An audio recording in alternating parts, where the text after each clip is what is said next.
안녕하세요. 자, 이번 시간 제7장의 사회보장 이해입니다. 맵에 보면 사회보장의 개념과 목적 나와 있고, 그 다음에 체계와 영역인데, 바로 여기가 이제 중요합니다. 사회보장의 영역은 크게 네 가지로 구분을 해요. 우리가 학문적으로 구분을 할 때, 먼저 사회보험이 있고, 그 다음에 공공부조가 있고, 그 다음에 사회수당, 그 다음에 사회복지 서비스.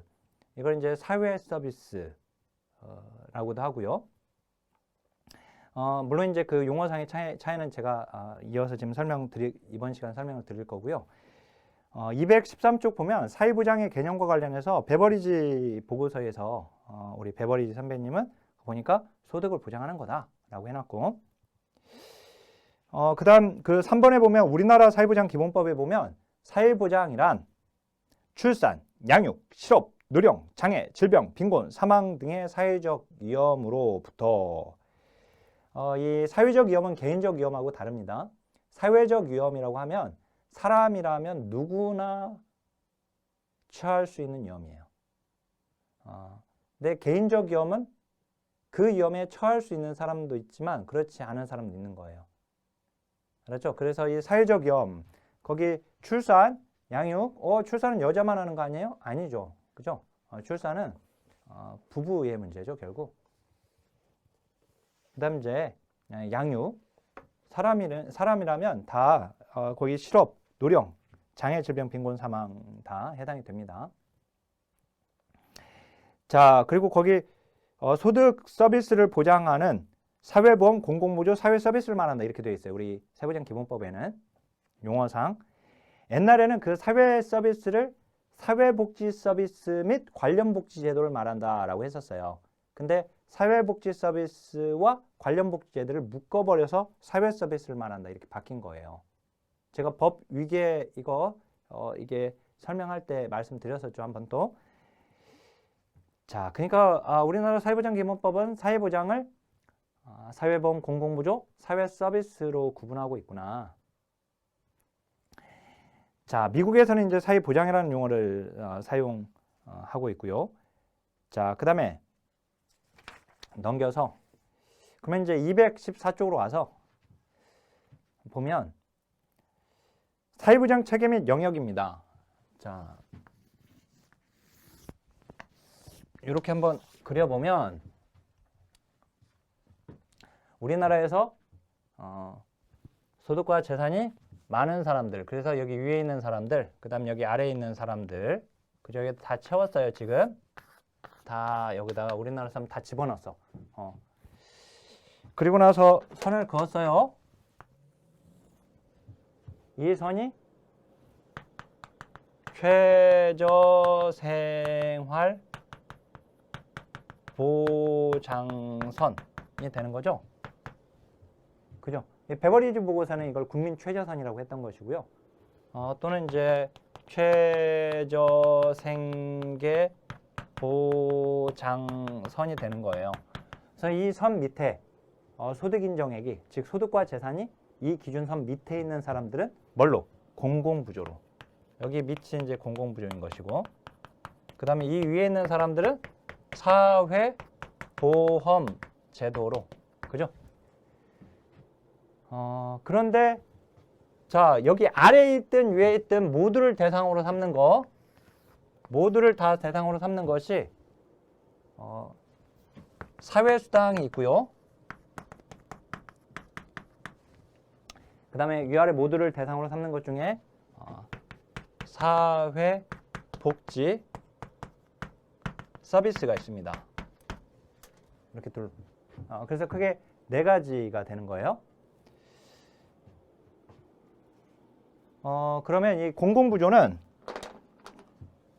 자, 여기 이 공공부조는 여기는 비기업입니다. 아닐 비자, 비기업. 기여하지 않아요, 여기는. 자, 공공부조 대상자들이 보험료를 냅니까? 안 내죠. 그죠? 비기여인데 소득 자산조사 합니까? 안 합니까? 소득 자산조사는 합니다. 그래서 공공부조를 비기여 소득자산조사 프로그램이라고 하는 거예요, 얘를. 알았죠? 사회보험은 얘는 기여합니까 안 합니까? 기여합니다. 그죠? 그런데 소득 자산조사 합니까? 여기는 안 해요. 그래서 B가 붙어요. B 소득 자산조사 프로그램이라고 하는 거예요. 기여 비소득 자산조사 프로그램. 알았죠? 자, 사회수당 얘는 기여합니까 안 합니까? 기여하지 않아요. 비기여예요. 알았죠? 우리나라 아동수당 뭐 보험료 내고 받는 겁니까? 아니에요. 네, 그래서 비기여예요. 소득 자산조사 합니까? 여기도 안 와요. 비소득 자산조사 프로그램이라고 하는 거예요. 얘를. 기여도 안 하고 그 다음에 소득 자산조사도 하지 않아요. 8세 미만의 아이가 있으면 무조건 다 주는 거예요. 아동수당은. 알았죠? 자, 근데 이 사회복지 서비스는 둘로 나뉘어요. 무슨 말이면 이 밑에 있는 사람, 자, 빈곤선 밑에, 이건 이제 빈곤선이거든요. 이제 빈곤선 밑에 있는 사람은 공공부조잖아요. 그러니까 이 밑에 있는 사람들에게 주는 사회복지 서비스는 여기는 일단은 비기여입니다. 위에 있든 아래에 있든 기여는 하지 않죠. 보험료 안 낸단 말이에요. 그죠? 그래서 이제 여기 비기여예요. 비기여. 그런데 이 아래에 있는 사람에게 주는 사회복지 서비스는 이 아래에 있다라고 하는 전제 조건이 깔리니까 소득 자산조사가 들어가 있는 거예요.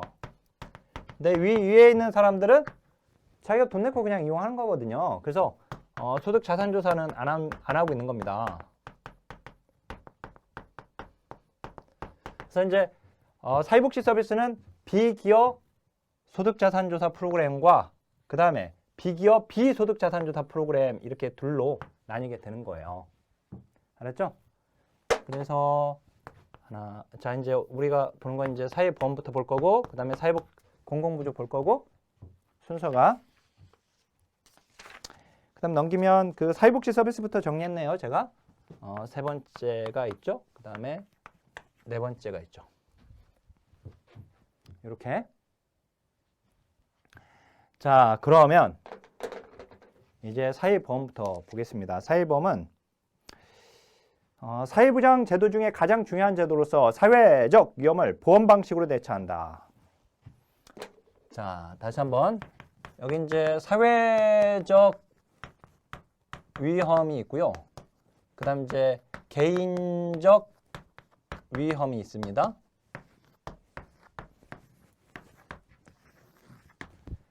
자, 사회적 위험에 대해서, 자, 여기 개인적 위험에 대해서 대응하는 것이 여기가 사회보험이고요. 여기는 민간보험이 되는 겁니다. 민간보험 또는 민영보험이 되는 거예요.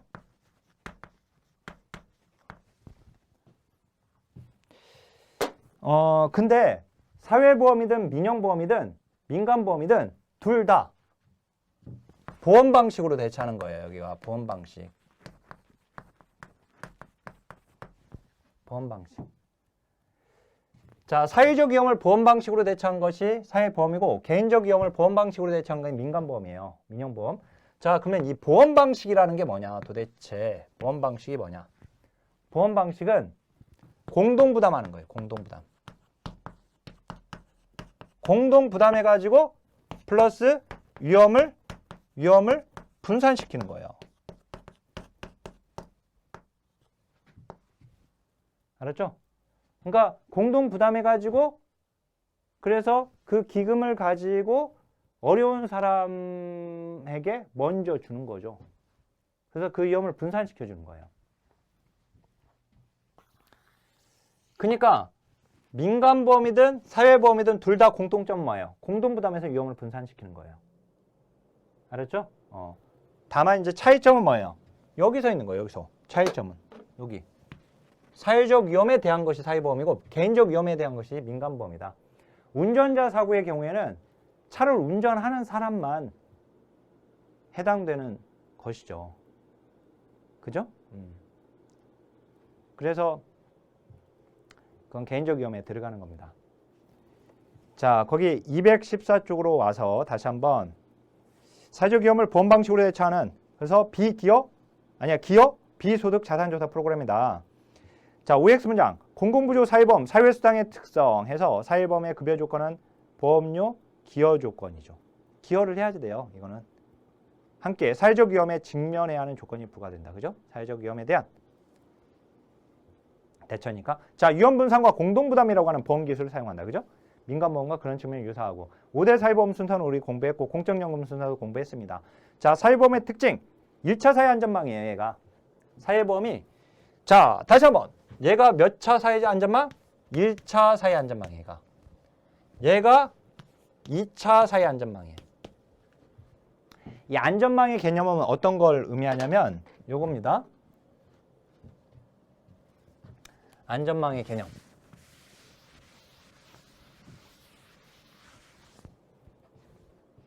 안전망은 자 요거예요. 요거. 여기가 보호 수준이에요. 1차 사회 안전망은 뭐냐면 보호 수준은 높아요. 보호 수준은 높은데 근데 망이 촘촘하지 않아요.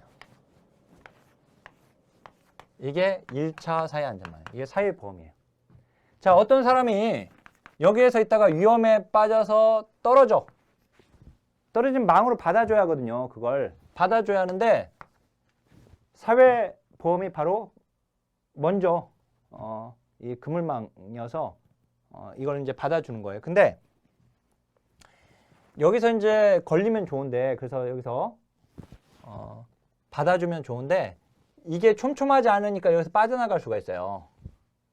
그죠? 그러면 두 번째 2차 사회안전망이 있는 거예요. 2차 사회안전망.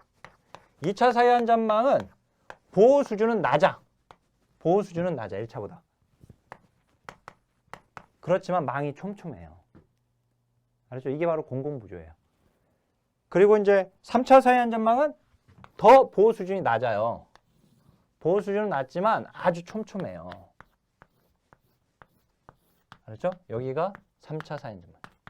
근데 이제 우리가 1차는 사회보험, 2차는 공공부조, 3차는 긴급구호가 여기에 해당이 돼요. 긴급구호가. 근데 보통 자 우리가 공공부조를 1차 사회안전망, 아니 2차 사회안전망, 최후의 사회안전망 이런 표현을 씁니다. 왜냐면 이제 이 긴급구호도 여기 우리 긴급복지지원제도가 이 공공부조제도로 이렇게 분류를 하거든요.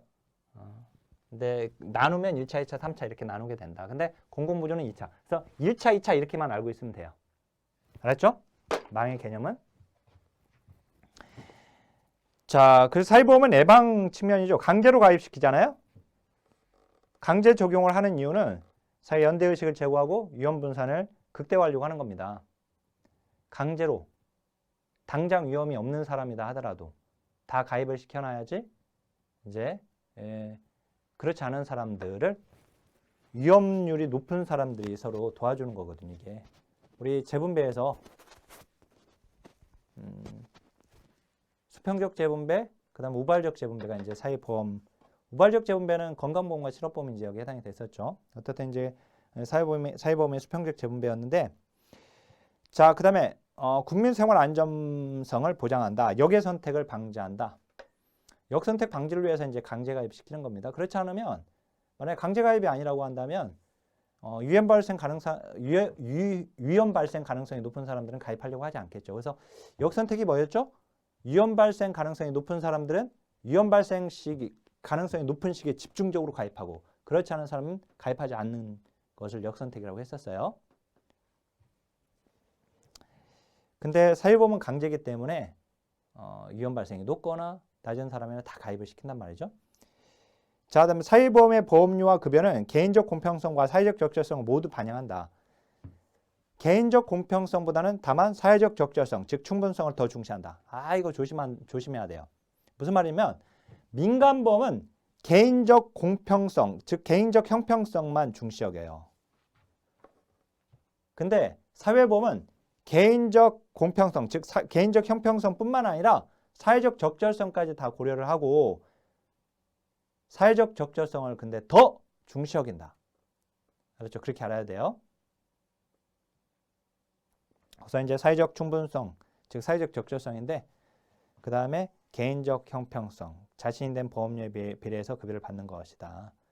사회보험은 이 둘 다를 고려하지만 사회적 적절성, 즉 충분성을 더 중시 여긴다. 그렇죠? 민간보험은 개인적 형평성만 고려한다. 이렇게. 자, 급여는 권리이고 자산조사 불필요하죠. 자, 사회보험 급여를 받는 권리의 여부는 자산조사 결과에 근거해서 결정된 말도 안 되죠. 자, 공공부조와 비교할 때 보편주의적 성격의 제도이다. 그죠? 사회보험이 보편주의적이었죠? 우리 길버트 하텔의 정책 내용 분석에서 보편주의, 선별주의 이렇게 나누면서 귀속적, 보상기업, 보편주의였죠. 그죠? 자, 그다음에 215쪽에 보면 자, 거기 보면 그림을 보면은요. 여기 사회보험의 경우에는 자, 만약에 이 A라고 하는 사람이 있으면 이 A라고 하는 사람이 소득과 재산이 높아요. 근데 이 사람이 사업이 실패. 사업 실패하면서 뭐 그 질병도 갖게 돼서 이제 질병까지 갖게 되고 또 거기서 또 가정 불화까지 생겨가지고 이혼하게 되고 해가지고 이 사람이 뚝뚝뚝뚝 떨어져 밑으로. 밑으로 떨어진다 하더라도 적어도 이 선 밑으로 떨어지지 않게끔 사전에 예방하는 거예요. 알았죠? 그러니까 사회보험은 이 최저생활보장선 이 밑으로는 떨어지지 않도록 미리 예방하는 거예요. 그래서 이걸 보호의 하한선이라고 하는 겁니다. 얘는 이제 사회보험은 보호의 하한선. 적어도 요 밑으로는 떨어지지 않게끔 하는 거예요. 요 밑으로는. 근데 공공부조는 여기에 빈곤선 밑에 있는 사람을 적어도 여기까지는 즉 최저생활보장선까지는 메꿔주는 거예요. 거기까지는 먹고 살 수 있게끔. 알았죠? 그러니까 보호의 상한선이에요. 여기는 보호의 상한선의 개념이에요. 공공부조는 보호의 뭐다? 상한선의 개념이다. 그래서 사회보험이 됐건 공공부조가 됐던 어떤 선을 지키려고 하는 거예요? 바로 요 선을 지키려고 하는 요 선. 즉 최저생활보장선, 최저생계보장선. 요걸 지키려고 하는 거예요. 둘 다. 최저생활보장선을 공공부조만 최저생활보장선을 지키려고 한다. 그러면 안 된단 말이에요. 그래서 베버리지 보고서에 우리가 그랬잖아요. 국민 최저선이라고 했는데 베버리지 보고서에서는 이거를 국민 최저선을 공공부조와 사회보험으로 그걸 보장하려고 했던 것이고 국민 최저선 이상은 임의보험을 가지고 하라고 했잖아요. 거기서도. 그죠? 베버리지 보고서에서. 임의보험, 민간보험이에요. 알았죠? 그래서 공공부조만이 아니라 사회보험도 최저생계보장선을 지키려고 하는 것이다. 둘 다. 자, 그래서 215쪽에 사회보험 장단점 보면 장점 보니까 사회적 위험에 당면하여 소득이 중단될 때 이전의 생활 수준을 최대한 유지하게 해주고 해당 프로그램을 운영하는 데 소요되는 재정 확보가 용이하고요. 왜냐하면 기여금이 들어오니까 보험료가. 그 다음에 기여금을 지불함으로써 급여를 받을 수 있기 때문에 급여를 권리로서 받는다. 내 돈 내고 내가 받는다. 그죠? 공공부조에 비해서 근로자의 근로의욕을 약화시키는 정도가 작습니다. 근로의욕을 약화시키는 것은 공공부조예요. 왜 그러죠? 여기 대상자가 되려면 이 밑에 있어야 하거든요. 이래가지고 돈을 벌어 소득이 높아져서 또는 재산이 많아져서 여기 넘어가면 여기 대상이 될 수가 없어요. 그러니까 여기에서 머무르게 되려고 하는 게 있단 말이죠. 빈곤의 덫. 아셨죠? 가령 내가 뭘 해가지고 돈을 몽땅 벌어서 여기를 확 빈곤선을 완전히 벗어나 버릴 수만 있다면 그러면 누가 공공부조 대상자가 되고 싶겠습니까? 근데 아무리 일을 해도 이 선을 벗어나기가 힘들고 벗어난다 하더라도 간신히 그 빈곤선에 조금 벗어날 정도라고 한다면 그걸 벗어나면 급여를 못 받게 되잖아요. 그렇기 때문에 이 빈곤선 밑에 머무르게 된단 말이죠. 빈곤의 덫으로. 그래서 근로의욕을 감소시키게 되는 거예요. 자, 그 사회보험 공공부조가 사회보험의 단점. 목표성이 낮죠? 대상효율성. 이 사회보험은 이제 운영효율성이 높으니까요. 보편주의 제도로서 소득 재분배 효과는 낮다. 공공부조에 비해서. 이때 말하는 소득 재분배는 수직적 소득 재분배를 지금 얘기하는 겁니다. 자, 그 다음에 사회보험과 민간보험의 비교를 보면 자, 그게 이제 중요해요. 요걸 비교하는 게. 지금 시간 이번 강의에서 제7장에서 제일 중요한 것이 거기 사회보험과 민간보험을 비교하는 것. 그다음에 공공부조와 사회보험을 또 비교하는 거예요. 이 두 가지가 시험에 가장 많이 나왔는데 어떻든 공통점 보면 둘 다 위험에 광범위한 공동 부담에 기초하고 있다. 자, 그다음에 적용 범위, 급여 및 재정과 관련된 모든 조건을 구체적이고 완전하게 제공하고 엄격한 수리적 계산을 필요로 하고요. 프로그램 비용을 충당하는 데 충분한 기여금, 보험료 지불을 필요로 한다. 사회보험은 우리가 보험료라고도 하고 기여금이라고도 하지만 이제 민간보험은 그냥 보험료라고 합니다. 사회보험은 이제 강제로 걷어가니까 그걸 이제 기여금이라는 표현을 써요. 강제성을 지니고 있기 때문에. 근데 우리가 민간보험한테 기여금이라는 표현을 쓰지 않습니다. 그 다음에 드러난 욕구에 기초하지 않고 사전에 결정된 급여를 제공하는 것이고 사회보험은 피보험자의 욕구에 기초하지 않고 사전에 딱 정해져 있죠. 어떤 위험에 처하면 어떤 급여를 지급할지. 자, 전체 사회를 대상으로 경제적 안정을 제공하고요. 자, 그래서 216조 이 표를 알아야 돼. 이 표를 보면 사회보험 최저생활보장이라고 되어 있잖아요. 맞는 겁니다. 민간보험은 이거 사보험이라고 하는데 옛날에는 사보험 이렇게 표현을 했지만 지금 시험은 이제 민간보험으로 나오니까 민간보험 또는 민영보험으로 알고 있으면 돼요. 근데 거기는 이제 개인적 필요에 따른 보장이잖아요. 사회보험, 민간보험은. 자, 그 다음에 운영은 국가가 하고 이거는 사기업이 하고 그 다음에 강제 임의. 임의는 자발적인 것을 얘기합니다. 자기가 가입하고 싶으면 가입하고 그렇지 않으면 안 하고. 그죠? 안 하고 싶으면 안 하고. 근데 거기 원리 보면 사회보험이 사회적 적절성의 원리로만 이렇게 되어 있잖아요. 근데 오해하면 안 된다. 그 민간보험은 개인적 공평성이고. 그지만 그 사회보험은 개인적 공평성과 사회적 적절성을 모두 다 고려하지만 사회적 적절성을 더 중시한다. 그 원리를. 근데 민간보험은 개인적 공평성만 고려하는 거예요. 알았죠? 그거 조심하세요. 그 다음에 거기 사회보험 법적 권리입니다. 민간보험은 계약하는 거죠. 그죠? 민간보험 회사와. 그 다음에 보험료 부과의 위험률 상당 이하율을 거기 보면 평균적 위험 정도라고 되어 있어요. 사회보험은 모두를 다 가입시키기 때문에 그 위험에 빠지는 비율을 평균이 구해져요. 평균. 그래서 이제 평균 위험 정도. 근데 민간보험은 개별적 위험 정도. 그죠? 거기 인플레이션 대책과 관련해서 사회보험 거기 가능합니다. 인플레이션 대책. 왜냐면 국가가 하니까 그래요. 민간보험은 이제 취약하고 사회보험은 국가가 운영하는 거예요. 그 다음에 그 성격에 보니까 예측하지 못한 위험까지 해결하려고 해요. 사회보험은. 근데 민간보험은 계약에 규정된 것만 하죠. 그죠? 계약에 규정된 것만. 자, 그리고 그 계약에 규정된 것조차도 네가 그 고의로 했냐 안 했냐. 이거 알고 있었던 거 아니냐. 이렇게 따지게 된단 말이죠. 그죠? 공동부담 원칙, 본인부담 위주. 자, 재정의 측성 보니까 수요의 예상이 곤란하다. 누구와 비교할 때? 민간보험과 비교할 때요. 둘을 비교할 때. 민간보험은 거기 아까 성격에서 계약에 규정된 위험만 하거든요. 여기는 딱.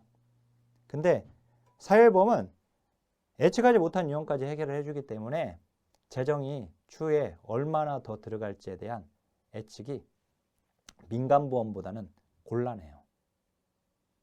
자, 그렇게 알아야 하고, 자, 거기 사회보험은 현금급여를 원칙으로 하고 민간보험은, 민영보험은 현물급여를 원칙으로 한다. 아니죠? 사회보험이든 민영보험이든 현금, 현물 다 가능합니다. 자, 사회보험은 국가가 주로 독점하지만 민영보험은 사기업들이 경쟁한다. 그건 맞죠? 그죠? 그래서 이제 참고로 여기 OX 문장들 있잖아요. 이건 이제 기출문제집 나중에 보면 지금 이제 강의 중이라서 제가 이건 확인해 드리는 거 논점을. 근데 이게 기출논점과 관련해서 그 기출 지문들인데 이게 다 만약에 이해가 되지 않으면 저한테 질문을 줘도 되고 그 다음에 추후에 단원별 역대 기출문제집을 보게 되면 거기에 해설이 아주 잘 되어 있으니까요. 그걸 토대로 또 공부를 하시면 됩니다. 자, 그러면 이제 공공부조로 갈게요. 자, 공공부조는 비기업, 그죠? 근데 소득 자산조사 프로그램입니다. 그래서 거기 이제 공공부조의 특징으로 바로 가서 거기 2차 사회 안전망이다. 빈곤에 대한 최후의 국가적 대응책이다. 자, 그다음에 생활 공공자가 주 대상이 되고 있고 빈곤의 결과 발생하는 고통을 완화하는 특징을 가지고 있고 사후적이고 소극적인 특징을 가지고 있습니다. 왜냐하면 공공부조 대상자들은 이 빈곤선 밑으로 떨어져야지 대상이 되는 거예요. 사전에 예방하는 게 아니라 사후에 접근해서 치료해 주는 겁니다. 선별주의 프로그램이죠. 얘는 자, 2차 사회안전망 역할을 하는 것이고 최저생활을 유지하도록 보호해 준다. 물론 이제 이때 최저생활선이라고 하는 것은 보호의 상한선을 의미하는 것이고 그다음 이제 일반 조세를 통해서 재원을 마련을 합니다. 공공부조는 국가 재정을 가지고 그래서 소득의 일방적 이전이다. 쌍방적 이전이 아니라 그래서 이제 기여하지 않았지만 주잖아요. 예산. 비기여라고 하는 것이 다 이게 일방적 이전이에요. 일방적. 다 일방적 이전이에요. 그죠? 다. 그래서 우리 사회복 정책의 특징에 일방적 이전이라고 했잖아요. 쌍방적인 게 아니라. 사회보험은 제가 인과율에 의한 지급이라고 했어요. 이걸 쌍방적이라고 하지 않고. 알았죠? 시장에서 이제 기부 혜택이 이제 그 쌍방적인 건데 사회보험은 내가 자발적으로 내는 게 아니란 말이에요. 강제로 가져가진 거지. 그죠? 자, 그 다음에 사회적 형평을 도모하는 특징이 있다. 같은 처지에 있는 사람들은 같은 대우를 해준다. 이게 바로 이제 수평적 형평성이라고 하고 서로 다른 처지에 있는 사람은 서로 달리 대우를 해줘야 한다. 이게 수직적 형평성이라고 해요. 근데 그건 거기까지 나오지는 않지만 어떻든 이제 거기에 사회적 형평을 도모한다라고 되어 있고 자, 그 다음에 공공부조의 장점 보면 대상 효율성, 그 다음에 소득 재분배 효과가 크고 빈곤자 원조 프로그램으로 중요한 역할을 하고 있고 단점 뭐예요? 낙인감, 그죠? 낙인화 시켜서 수치심을 주는 것이고 근로욕이나 저축 동기를 약화시킵니다. 빈곤의 덫, 복지 의존성 또는 복지 종속성이라고 하는데 그 다음 이제 그게 수급 조건을 맞추기 위해 소득과 재산을 낮게 신고하거나 부양의무자를 신고하지 않는 등 오용과 남용의 소지가 있고 수급자와 납세자 사이의 대립을 유발시켜요. 이게 그래서 그런 거죠. 그러니까 여기 결국 이 공공부조 대상자들한테는요. 여기 이 공공부조 대상자들에게는 여기 위에 있는 사람들이 납세자잖아요. 여기 납세자들이에요. 여기 납세자. 납세자들한테 세금을 걷어가지고 밑으로 메꿔주는 거거든요. 채워주는 개념이에요. 그러니까 납세자와 수급자 사이 간에 갈등이 생기는 거예요. 그죠? 그래서 뭐 그런 사람 뭐 흔하지는 않지만 지금은 왜 내 세금으로 저 사람들 도와줘야 하냐 이렇게 얘기하는 사람도 있잖아요. 예. 그래서 납세자와 거기서 수급자와 납세자 사이의 대립을 유발시킨다. 자, 미음에 보면 운영 효율성이 낮다. 얘는 목표 효율성이 높은 거죠. 선별주의 제도니까. 그 다음에 이제 기여금 없이 주기 때문에 받는 입장에서 시혜라고 생각하기 쉽습니다. 자, 그래서 공공부조 사회보험, 사회수당의 특성, 공공부조는 다른 두 제도에 비해서 권리성이 약한 겁니다. 강한 게 아니라.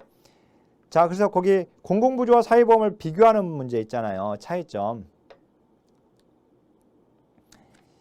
아까 사회보험과 민간보험을 비교하는 문제 그리고 여기 공공부조와 사회보험을 비교하는 문제가 서로 번갈아 가면서 나오기도 하고 같이 나오기도 하고 그래요. 그래서 제 7장에서는 얘들이 제일 중요한 겁니다. 그래서 거기 공공부조 보면 빈민법이 기원이죠. 즉 엘리자베스 빈민법이 기원이에요. 거기 이제 우리 영국의 빈민법 공부했던 거 그거 그게 이제 공공부조의 역사였습니다. 근데 사회보험은 공제조합이에요. 공제조합. 우리 비스마르크의 사회보험 공부할 때 그때 공제조합 공부했었어요. 그죠? 이 노동자들이 자기들끼리 자조 차원에서 서로 돕는 차원의 성격이었다라고 했었어요. 이게 이제 공제조합이었는데 이게 이제 국가가 하게 된 게 사회보험이 되는 거고 자, 주체는 둘 다 이제 국가인데 특히 이제 사회보험은 이제 국가에서도 이제 중앙정부가 이제 이건 운영하는 겁니다. 지방 정부가 하는 게 아니라 공공부조는 구빈이에요. 이미 빈곤에 빠진 사람을 구제해 주는 거예요. 그래서 구빈이라고 하는 거예요. 근데 사회보험은 예방하는 거예요. 빈곤을. 그래서 방빈이라고 하는 겁니다. 그죠? 공공부조는 빈곤을 완화하는 거예요. 이미 빈곤에 빠진 사람들을 구제해서 빈곤을 완화시키는 거고, 사회보험은 빈곤을 예방하는 겁니다. 선별주의, 보편주의고, 평등주의. 공공부조는 평등주의, 즉 결과의 평등이죠. 근데 거기 사회보험은 형평주의. 걔는 비례적 평등을 얘기하는 거예요. 자, 저소득층, 모든 국민 대상, 자산 소득조사, 기여금, 그죠? 자격 조건이. 사회보험의 자격 조건은 기여금입니다. 기여금을 냈는지 안 냈는지. 다만 이제 거기 자산조사는 공공부조만 하죠. 상태조사는 둘 다 하고. 상태조사는 뭐냐? 물론 상태조사가 시험에 나오지는 않았어요. 하지만 그 218쪽에 보면 그 표 아래 보면 상태조사 나와 있죠. 공공부조에서 상태조사는 근로능력을 가지고 있는지 여부 또는 부양 의무자가 존재하는지 그 상태를 보는 것이고, 근데 이제 사회보험에서 상태는 뭐 질병, 이제 건강보험인지 질병, 산재의 경우에는 그런 산업재해 뭐 이런 것들 보는 것이죠. 그 상태를. 둘 다 상태는 보는 거다. 상태조사는. 그 다음 이제 218페이지 제일 외. 공공부조는 일반 조세를 가지고 있고 사회보험은 보험료를 가지고 하는 겁니다. 그 다음에 국민 최소한 급여 수준이. 이거는 적정선. 수급권의 성격 중요한데 공공부조는 법적 권리가 약하고 추상적이에요. 근데 사회보험은 법적 권리가 강해요. 사회보험은 내가 기여금을 냈으니까 내가 받는다. 내가 냈던 기여금을 내가 받는 거야. 라고 하는 권리성이 있는 거예요. 근데 민간보험은, 아니야, 공공부조는 얘는 비기여이기 때문에 내가 권리로 받는다기보다도 아까 시혜적인 측면으로 생각하기 쉽다고 했죠. 그래서 이제 법적 권리가 약하고, 그다음에 추상적인다라는 말은 뭐냐면 우리가 우리나라 헌재에서 1994년 이제 그 심창섭 할아버지 부부가 당시에 이제 생활보호법이었는데, 당시에 이 생활보호법의 생계 보호 지침, 이 급여 지침이라고 하는 것이 너무 낮은 수준으로 급여를 주니까 이거 가지고는 헌법의 기본권에 있는 인간다운 생활할 권리를 보장받지 못한다. 생존권의 침해다. 생존권을 보장받지 못한다라고 해서 헌법소원을 제기한 적이 있어요. 근데 그 헌법소원의 그 결과 판례가 어떻게 나왔냐면은 프로그램 규정적 권리, 생존권의 법적 권리와 관련해서 프로그램 규정적 권리, 이건 시험에 나온 건 아닙니다. 근데 이제 그 다음에 그 법적 권리 이렇게 크게 둘로 나뉘어요. 근데 이 법적 권리가 다시 둘로 나뉘어요. 추상적 권리설과 구체적 권리설로 나뉘거든요. 근데 우리나라 헌재에서는 추상적 권리설까지만 인정합니다. 구체적 권리설까지 인정하지 않았거든요. 그래서 여기 말하는 이 추상적이라고 하는 것은 국가가 만약에 그걸 보장하지 못하면, 이게 만약 구체적 권리라고 보면은요, 아까 같이 그런 이런 금액으로는 내가 인간다운 생활을 할 수가 없다라고 헌법소원을 제기할 때, 또는 이제 국가에 대해서 그런 부작위에 대해서 시정을 요구할 때 당연히 그걸 요구를 들어줘야 되는 것이 돼요. 근데 이 추상적 권리설은 그걸 들어주지 않아도 돼요. 국가가, 그건 법적 권리는 맞지만, 근데 국가가 재정이 허용되면 해주지만 허용이 되지 못하면 못 해줄 수 있는 것이다. 이렇게 되는 거예요. 알았죠? 그래서 이제 그러니까 법적 권리설, 그러니까 법적 권리성이 약하고 추상적이다. 이렇게만 알고 있으면 됩니다. 이거는 판례까지는 뭐 나오지는 않았고, 우리한테 재정 예측성. 아까 우리가 사회보험과 민간보험을 비교할 때는 재정 예측성이 더 용이했던 것이 민간보험이었어요. 그래서 이렇게 정리하면 되는데, 재정 예측성은, 또는 얘를 수요 예측성이라고 합니다. 수요 예측성. 얼마나 이제 돈이 들어갈지에 대한 재정 예측성, 수요 예측성은 이렇게 할까요? 이쪽으로 갈수록 용이하고 이쪽으로 갈수록 곤란하다면 민간보험. 민간보험. 여기 민영 또는 민간보험과 사회보험을 비교하면 이 둘을 비교하면 누가 더 용이해요? 민간보험이 더 용이하죠. 그죠? 민간보험이. 사회보험 곤란하고. 그죠? 근데 이제 사회보험과 공공부조를 비교하면 사회보험과 공공부조를 비교하면 누가 더 용이해요? 사회보험이 더 용이한 거예요. 얘와 얘를 비교하면.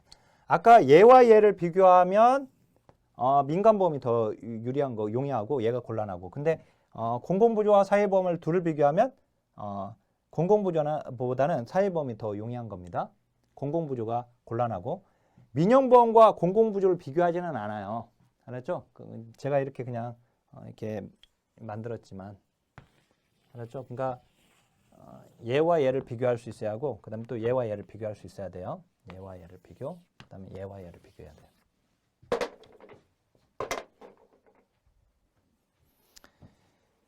자, 그 다음에 비용 효과성은 선별주의 제도인 공공부조가 높은 것이고 사회적 효과성은 당연히 보편주의 제도인 사회보험이 더 높은 겁니다. 거기까지. 자, 그 다음에 사회복지 서비스인데요. 이걸 사회 서비스, 우리 그 사회보장 기본법에 사회 서비스라고 되어 있는데, 그래서 우리 시험에 뭐 사회복지 서비스, 사회 서비스 이렇게 시험에 나옵니다. 근데 거기 사회복지 서비스의 개념에 비기여 소득 자산조사거나 또는 비기여 비소득 자산조사 프로그램 형태로 실시된다. 그죠? 사회복지 서비스는 상담이나 또는 사회 서비스는 상담이나 직업 안정 또는 교육, 재활, 시설 이용과 같은 비경제적 원조가 주류를 이루는 것이고요. 그 다음에 이제 전문적 서비스를 제공하는 거죠. 사회복지 전문가가. 자, 그리고 이제 그 사회보험 공공부조와 다른 점은 사회보험 공공부조가 소득이나 물질적 급여가 주류를 이룬다면 사회복지 서비스는 또는 사회 서비스는 비물질적, 심리사회적 서비스가 주된 내용이고 사회보험과 공공부조는 법이 있죠. 그러니까 법에 의해서 획일적이고 표준적인 급여라고 한다면 사회복지 서비스는 그 개인의 욕구에 맞게끔 개별적 처우를 제공하는 것이고 사회복지 서비스는 전문적 개입이 이제 기술이 필요한 것이고요. 우리가 사회 서비스와 사회복지 서비스는 사회 서비스가 넓은 개념이에요. 그래서 우리 정책론 제1장에 사회 정책이라고 하는 것을 또는 사회복지 정책을 영국에서는 사회 서비스라고 한다. 그죠? 네. 그래서 이 사회복지 서비스는 이제 미국에서 사회복지 서비스라고 하는 우리 사회보장 기본법에 사회보장 우리 1935년 사회보장법에서 세 가지였잖아요. 미국이 사회보험 공공부조, 사회복지 서비스. 그래서 미국은 사회복지 서비스라고 할 때 그 의미가 극빈자를 대상으로 하는 의미가 커요. 근데 영국은 사회 서비스라고 하면 굉장히 넓은 개념이거든요. 그래서 미국에서 영국의 사회 서비스와 동급인 개념으로 만든 용어가 바로 휴먼 서비스예요. 우리 행정론의 앞부분에 제가 정리되어 있는데 그러니까 영국의 사회 서비스라고 하는 것은 인간을 대상으로 하고 있단 말이에요. 다 보면. 근데 미국에서 영국의 사회 서비스와 동급인 개념을 보려고 하니까 유사 개념은 이제 사회복지 서비스가 있는데 사회복지 서비스는 급빈자만을 대상으로 하니까 의미가 너무 좁단 말이죠. 그래서 결국 사람을 대상으로 하고 있는 인적 자원에 대한 개입. 그래서 휴먼이라는 용어를 써요. 자, 그게 우리 행정론 제1장에 나오는데 거기 295페이지 제일 아래 나와 있습니다. 그거는 그냥 한번 읽어보시는 정도 용어. 그래서 어떻든 사회 서비스가 사회복지 서비스보다 넓은 개념이다. 그럼 사회복지 서비스는 어떤 의미가 더 큰 거냐면 페이스 투 페이스, 즉 면대면으로 이루어지는 것들. 거기 뭐 상담이나 직업 알선이나 교육이나 재활 이런 것들 다 면대면이잖아요. 이 면대면의 서비스. 그래서 이게 사회복지 서비스를 대인적 서비스 이렇게 표현을 하거든요. 그래서 퍼스널 소셜 서비스 이렇게. 그래서 이제 대면에서 이루어지는 서비스, 사회 서비스들 중에서도 대면, 얼굴을 마주보고 이루어지는 서비스, 그걸 이제 사회복지 서비스다 이렇게. 그러니까 사회복지 서비스는 사회 서비스에 포함되는 개념이에요, 결국은. 알았죠? 자, 그것도 이제 문제가 좀 그런 문제가 나왔어요. 그래서 그건 단원별 역대 기출문제 풀 때 제가 잠깐 또 거기서 다루어 드릴 겁니다. 즉 사회복지 서비스와 사회 서비스의 의미 차이를 가지고 문제를 풀어야 하는 게 나온 적이 있거든요. 그래서 거기서 한번 봐드릴 거고, 어떻든 사회 서비스가 높다라고 하는 거 좀 알고 계시고, 그다음 이제 사회수당인데 마지막으로 비기업 비소득 자산조사 프로그램이고요. 거기서 니은에 보니까 데모그란트라고도 한다. 그죠? 자, 거기에 그 OX 문장 보니까 사회수당과 사회보험은 기여 여부를 급여 지급 조건으로 한다. 아니죠. 사회보험은 기여 조건이지만 사회수당이 기여 조건이 없습니다. 무기여예요. 무기여. 비기여. 가장 보편적인 프로그램 유형이다.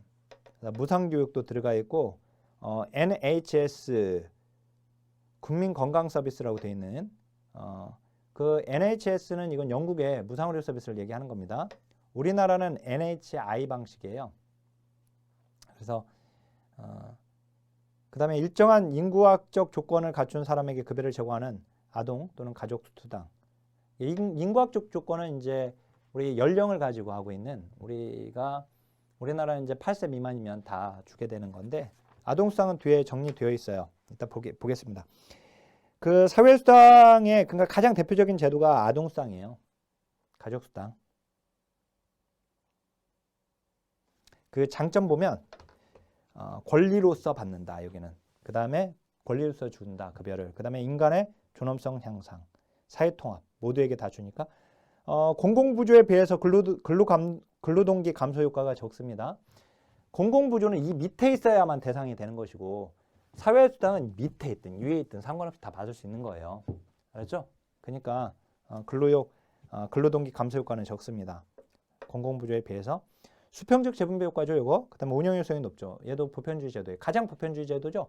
우리가 길버트 하텔에서 귀속적 욕구가 제일 보편주의였잖아요. 그 제도의 대표적인 게 사회수당이에요, 얘가. 그 다음에 사회보험이잖아요. 그죠? 그러니까 사회보험보다 얘가 더 보편주의 제도예요. 그래서 거의 OX 문장. 공공부조, 사회보험, 사회수당의 특성 중에 운영 효율성은 세 제도 중에 공공부조가 가장 높다가 아니라 사회수당이 가장 높아요. 그다음에 이제 거기 얘가 제일 보편주의 제도니까. 자, 사회수당의 단점. 목표율성이 낮겠죠, 당연히. 그러면 OX 문장 보면 사회수당은 사회적 적절성의 가치 실현 정도가 높지 않습니다. 사회적 적절성은 욕구를 채우지 못한 사람들의 욕구를 채워주는 거였어요. 적절하게. 그죠? 그죠?